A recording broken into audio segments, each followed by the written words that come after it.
Working together to make Leon County safer. All in. All in. Woo! All right, everybody, welcome back to the Leon County Sheriff's Office podcast. I'm your host, Javonni Hampton again, and today we have a very special guest joining us, Captain Melinda Henderson. Captain Henderson has spent more than 30 years with LCSO, and she started in communications and worked her way through patrol, investigations, multiple leadership roles, and so today she serves as the captain in our Criminal Investigations Bureau. Yes. So everybody, I know you may already be familiar with her. She is in her hometown, and we are bringing her on the set today by request. Welcome. Oh, wow. Thank you. Thank you for having me. Yeah, people definitely want to hear from you. How's everything going? How are you feeling today? I'm feeling good. Yeah. Good. So we're excited to have you. This isn't an interview. This is just more so of a conversation. And so I guess the first thing would just to be to introduce yourself to those who may already know you. But for those who may be getting to know you for the first time, tell us about Captain Henderson. All right. Captain Henderson, born and raised here in Leon County. So been here my entire life. And a lot of people ask, why haven't you left? Because my roots are here. Mm-hmm. Family's here. So the only person that means a great deal to me is my son, who decided to leave. But he's still my baby and always will be. Mm-hmm. He relocated to Atlanta, Georgia, north of Atlanta. But other than that, all of my family that matters and means the world to me are still here in Tallahassee. So that's why I'm still here. Mm-hmm. And obviously a career that has kept me grounded and rooted here. So. Nice. Yeah. Can you take us back to the beginning? What brought you to law enforcement? Oh, wow. Really, it was not a career choice. Mm-hmm. It was something that became attractive to me once I first stepped into it as just a job. But once I did get that job, it brightened my eyes, if you will. Mm-hmm. And I became so attracted to it in the sense of, wow, there's so many avenues to help people. I wanted to be a pediatrician. So, but then I needed a job at the time, and then I got into this, and I was like, wow, this is another avenue that I can reach and touch so many people. Not always bad, because people think law enforcement, all we do is arrest people, and that's not the case. Yeah. So when I saw all the various avenues of how I could, still uphold the law, do what we're supposed to do, but instill in that help so many lives and touch so many lives, I was like, wow, this is attractive. In a positive way. I think this is what I want to do. Yes. And so I explored it. I got hired as a dispatcher, and I explored becoming a deputy, and the rest is history. How long were you a dispatcher? I was a dispatcher for a little over maybe 2 years. That's so long ago. Yeah, about 2 years. And, but during that time, I went to the academy, during the day, worked dispatch at the same time. Yes. Okay. At the same time, worked dispatch, at night, and went to the academy during the day. Wow. And then shortly thereafter, graduating the academy, the sheriff's office hired me on. Nice. I owe it to one of my sergeants who actually helped in getting me hired full time. Who was that? Sergeant Richard Paramore. He is retired, long time retired from here. And got me hired on as a deputy. And that was in 1996. Captain Henderson, you spoke about serving as a dispatcher. Yes. Is that correct? Yes. Can you recall any moments where you were at work and you just said, from this point forward, I want to go into law enforcement as a deputy and put the uniform on? Yeah, so there were many moments that definitely piqued my interest in becoming a deputy. I had a lot of interactions with deputies being a dispatcher, and the formal term is communications officer, but dispatcher. And I'm okay with that because that's when we first went in there. That's what we called ourselves. But it's a communications officer. That was the time at first. Right. We call communications officers is the official title. But we just say dispatchers. It was okay to be called that. We didn't mind. But yeah, there were many moments that attracted me to it because of the interaction interaction with deputies and, seeing what they do and having conversations with them. But as a dispatcher myself, there was one moment that really piqued my interest. I was on a phone call. It was a domestic situation, and it was a husband and wife.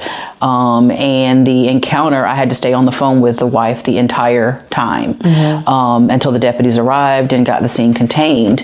And during that time, everything that I actually spoke about with her or witnessed by hearing, and I mean by witnessing, I had to then write a report. And it was the same report that deputies would write. It was called a continuation on my behalf, a continuation report, a supplement report. And that really got my interest and piqued it even more because I had only gotten one side of it. The deputies actually got to see the scene, deal with the scene. And so for me, seeing the other side of it, seeing the outcome, seeing what actually happened, that actually drove it home for me. Like that was one of the major things that as a dispatcher that made me say, I think I really want to do this. And so that was one of those defining moments that, truly made me gravitate more and say, yes, you want to do this, go for it. Was it a shock to your family at all? My dad, yes. My dad was afraid. He didn't want me to do it. He tried to talk me out of it. My mom's like, go for it. Girl power. She's all about women can do anything they want to do. So yeah. So my dad was a little hesitant, but I mean, he's supportive because, I'm the oldest child of 3. And so being an athlete, I played softball and basketball and volleyball. So softball from the age of 5 all the way up, and basketball in high school and volleyball in middle and high school. So it's like, and I took martial arts. So it's like I was always doing all the, I was a, tomboy growing up. So it was, being the oldest and being a girl. I mean, my dad knew I was a tomboy and tough and rough, but, my mom would do my hair. And as soon as I went outside, it was messed up. So it was okay to be a tomboy and those kinds of things. But my dad was still protective. So, it is what it is. But yeah. And then, and it grew on you. It did. Stayed. It did. Fell in love with the career. So let's just talk about, considering the fact that it is Women's History Month, right? And there sometimes may be like a misconception, or there may be prior to, I don't even know, we'll just say, even before you started, women joining law enforcement, may have been like, oh, are you sure? Right. What motivated you to stay in it? And later on, we'll also talk about what can you tell younger ladies who may want to join, the benefits of it. But what motivated you outside of just that story to stay in law enforcement? When I started, there were a few women, not at this agency. I won't speak of any because all of my experiences with the Leon County Sheriff's Office. And there were women here before me. Don't get me wrong. Just not as many as we today have. Thankfully, we have grown, and our agency has gotten more diverse when it comes to our employees. But I think for me, it was not seeing as many women. And being able to add that component that was lacking, being one of and adding to it and bringing what I felt I could bring. I'm born and raised in this community, so I knew a lot of people, and even though that doesn't change the interactions, people know that you're in law enforcement, but they're going to do bad, they're going to do bad. If they're going to do good, they're going to continue to do good, so I think just adding to that component, being one in the community that could offer something to the community in the aspect of we deal with just as many women as we do men. So it was a benefit to be one of the ones to add to that, to communicate with women.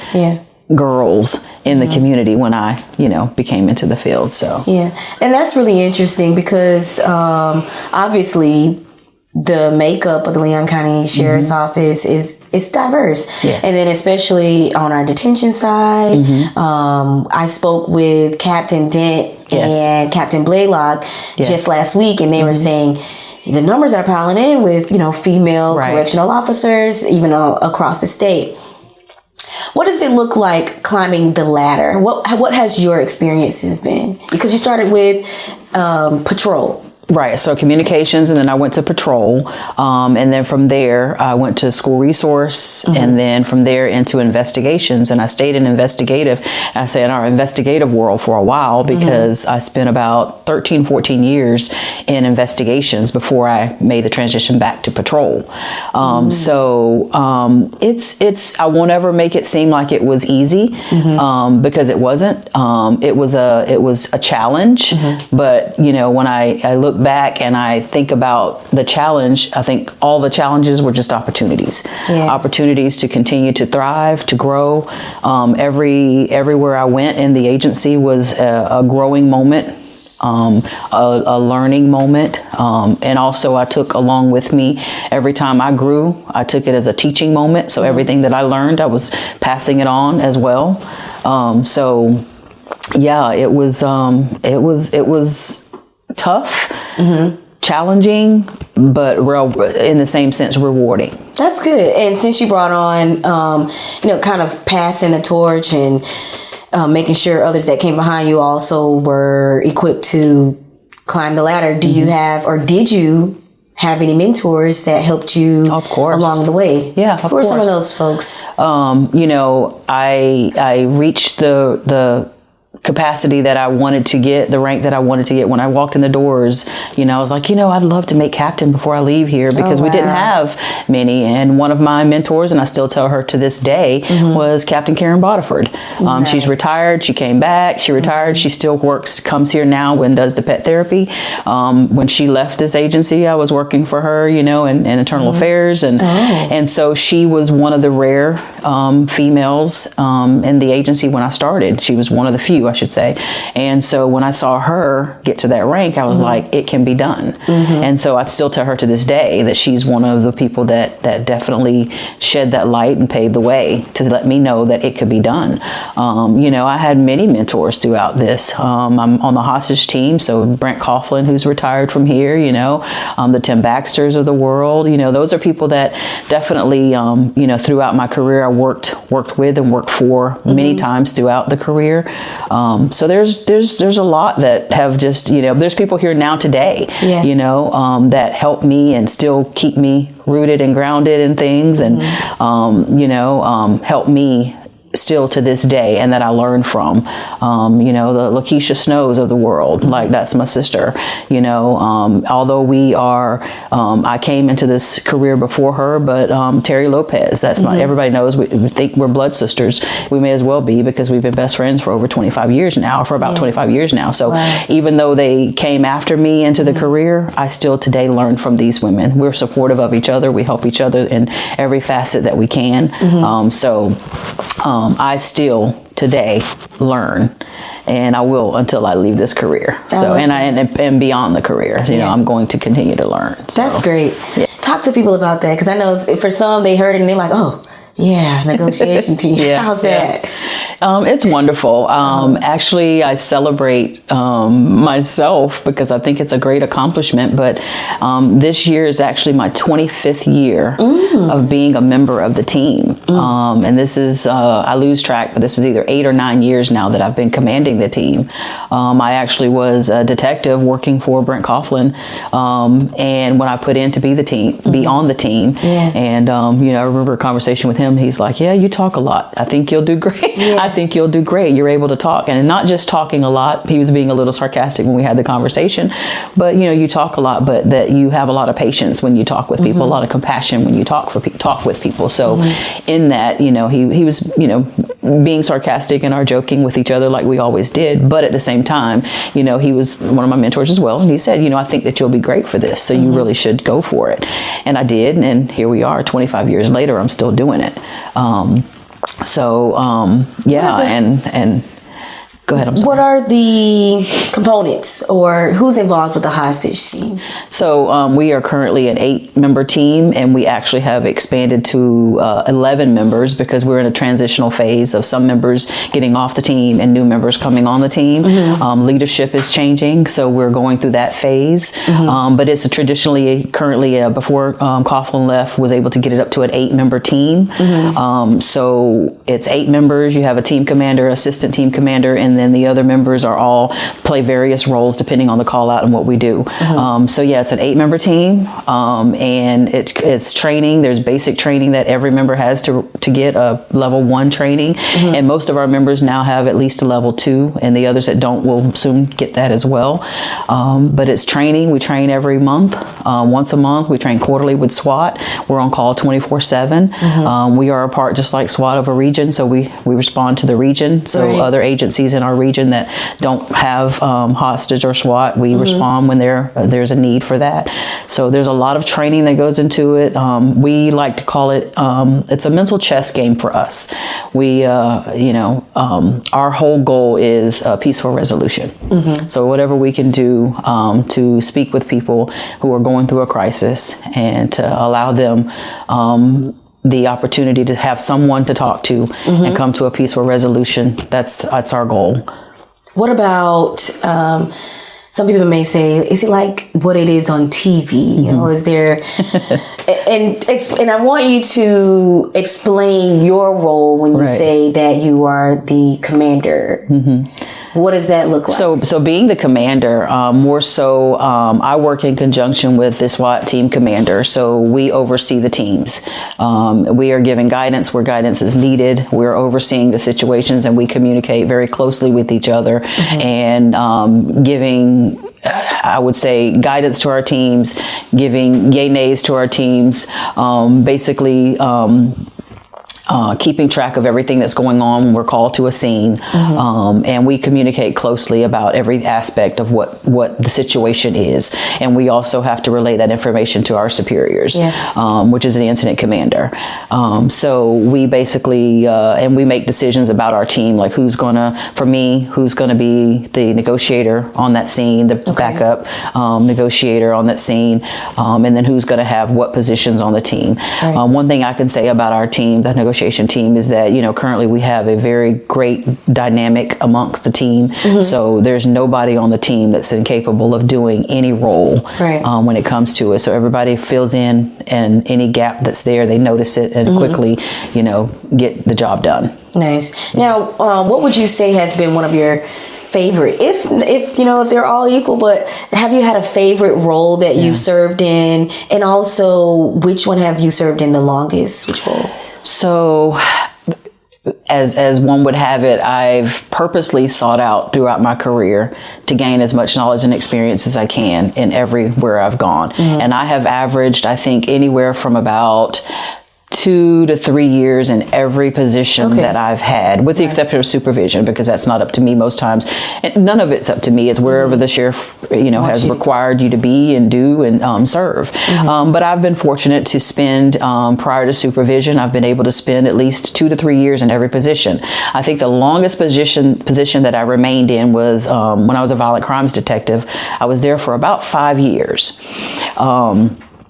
But if I have to be honest, I love every aspect of my career, every aspect of it, because like I said before, I'm always learning something. But I would have to say, when it comes to what I feel like I personally have been, and felt was the most rewarding, is obviously violent crimes, because the types of crimes that you work, the cases that you investigate, and the resolution that you get when things go to the courts, and how you deal with those, and the victims that you have to deal with in those cases to get them a resolution. That's been very, very rewarding. And I think the next thing to that, or equal to that, would be school resource, working with kids. I love children. God bless me with one, but I have, my bonus children. I have 5 nieces. I have godson, a goddaughter. I have great niece that I love to death. She should have been mine. I have a godson, a great nephew. So it's like, and then I have another one on the way. So I love children. So my heart thrives with that. So I think both of those are equally up, when it comes to being like my favorites. But again, I've loved every aspect of what it is that I've done still to this day. So when you were removed from being an SRD, were you like, no, this is my home? Well, I wasn't, no, because when I left school resource, which was, back in the 90s, late 90s, I'm dating myself. I actually put in to leave. And it was because back then, making detective was still a promotion. So now it's a lateral, but then it was still a promotion, and shortly after it became a lateral. So for me, it was a promotion to make detective, and it was in my, career path that I wanted to make for myself. And so I did choose to leave at that time and make detective. And so that's why I left. It was on the career path. I wanted to go to investigations. I wanted to be a detective. Intentional move. Yes. That's awesome. Yes. What were some of your favorite moments as a school resource deputy? So I was at one school the entire time that I was in school resource, and just the love of the kids. I still to this day will run into some of my kids that I had there that will see me now, and they will be like, "Hey, Dep." That's an affectionate term that a lot of the kids call you, is Dep. I do have one young man that was a student of mine there, and he very strongly resembled my son. For whatever reason, when I was at it was Bellevue Middle School then. It's no longer now. The school doesn't even exist anymore.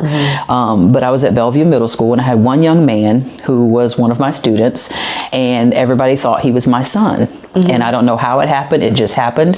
And we kind of rolled with it, and everybody thought he was my kid. He didn't want me to tell anybody differently. And so he was my son at school. And I actually on occasion will see him on Facebook, and we've run into each other in the community still to this day a couple of times, and still have love for him. And I feel that he still has love for me. He's a father of two. He has two beautiful boys. And it's that kind of thing that, that makes you feel good. I've seen a couple of my students that have, got good things going for themselves and have made, good lives for themselves. And that is just, it lets you know that impact that you had with them then was it made it all worth it. So over Captain Henderson's career, she's achieved some historic milestones within LCSO, serving as one of the first Black sergeants. Yeah, I was fortunate enough that female sergeants, I'm sorry. Right, female. And that's on the law enforcement side, not in corrections, because I can't take credit for that in law enforcement, on the law enforcement side only, not in the corrections. So on law enforcement side, I am the first woman of color to make rank of sergeant and lieutenant. And as well, I am the first female to ever command a specialty team. Wow. So I thought that was pretty unique. I was like, it is. That's awesome. It is. And you don't realize those things until you realize them. And then you hear it and you're like, oh, wow, I did not know. So, yeah. So when you think about yourself being a part of women's history, when you really take that in and you're like, I am history in the making, and people are going to read about me 10 years from now. This conversation is still going to be able to be aired and streamed, and someone's going to be listening, and they're going to say, wow, Captain Henderson, 10 years ago she was one of the first, or 20 years ago, 30 years ago she joined the Leon County Sheriff's Office. How does that make you feel? It makes me feel good. It makes me feel good that I was able to contribute to my own community, this community, because I'm born and raised. My family is from here, for the most part. And so it makes me feel good, but it makes me feel good that, I've had support. It makes me feel good that, I'm not the like we just spoke of, the historical, contributions as far as being the first woman of color, but I'm not the first. You know what I mean? Like, it lets me know that others have done it before me, but that I've been able to pick up where they've left off and continue it. And I pray that there have been others after me, and there will be others after me, and that we all can just continue that and support each other. One thing I've always thrived on is I've never, ever wanted to stand in the way of any other person, not just a woman, but any other person from thriving in what it is that their heart desires. So it makes me feel good that I have done those things, and I just pray that anyone else who's wanting to do those things, that they go for it. There's nothing that should ever stop you from going for what it is that you want to do. That's really inspiring, because it's just almost every day we have the opportunity to be a part of history. Right. Even, just being in existence. We don't know what tomorrow may bring, who we may become, or what we may be appointed to, who we may be able to serve. And it's all a part of history. Correct. If you could give any advice to others aspiring to be in law enforcement, specifically women, what would that advice be? Go for it. There is no limit. I think any limit that is set, you set it for yourself. Don't ever let anyone else stand in your way, and don't ever listen to I can't. One person said to me a while back, and I think multiple people have since said it, and I think I mentioned it earlier. Challenges, people look at, when people tell you can't, or they look at things like, oh, that's hard, or they look at this. A challenge should always be looked at as an opportunity. If it's something that you believe in your heart that you want to do, go for it. And there's things that have been said as far as like plans. I have gotten to a point, and I didn't always do this, but I had to learn, and I had to learn the hard way. Don't make a plan A, B, C, and D. Make a plan A and stick to plan A. And when obstacles come along your way, battle through them. Go through them, do whatever you got to do to get through them, but stick to plan A, because when you make plan B, then you don't have a plan A. You've altered from it. You've decided on something totally different. And so you've left what it is that you really want to do. So stick to your plan and work as hard as you can to get to it. Use resources, use people that you know are in your corner, and go for it. Don't let anything stop you from getting it. That's good. That's a message that we all can receive, including myself. And so, Captain Henderson, thank you for sharing your stories. Thank you for your time. Sure. Thank you for joining this podcast. And obviously, of course, for your decades of service, not just to the Leon County Sheriff's Office, but to the community as a whole. We are so grateful to have you. And it's been an honor to have you on the podcast. No, thank you for having me. I like to trick people towards the end. So, oh boy. Okay, LCSO family, we are about to start our speed round with Captain Henderson. She already knows how this is going to work because she's been listening to the other podcast episodes. So we're going to get started. You ready? I'm ready. All right. LCSO speed round. Here we go. Patrol or investigations? Investigations. Day shift or night shift? Day shift. Coffee or energy drink? Coffee. Radio call or text messages? Text messages. Traffic stop or foot patrol? Traffic stop. Old school policing or modern technology? Old school policing. Paper reports or digital reports? Digital reports. Court day or training day? Training day. Negotiation or tactical response? Negotiation. Blue or green? Blue. Because that's my husband's favorite color. Okay. You were good. That was really good. You probably had the fastest responses out of 4 different individuals. I had to throw that in there. Green. I wear the green, but blue because it's my husband's favorite color. I love that. Well, thank you so much, Captain Henderson. And as always, we hope to see the rest of you again next week. Working together to make Leon County safer.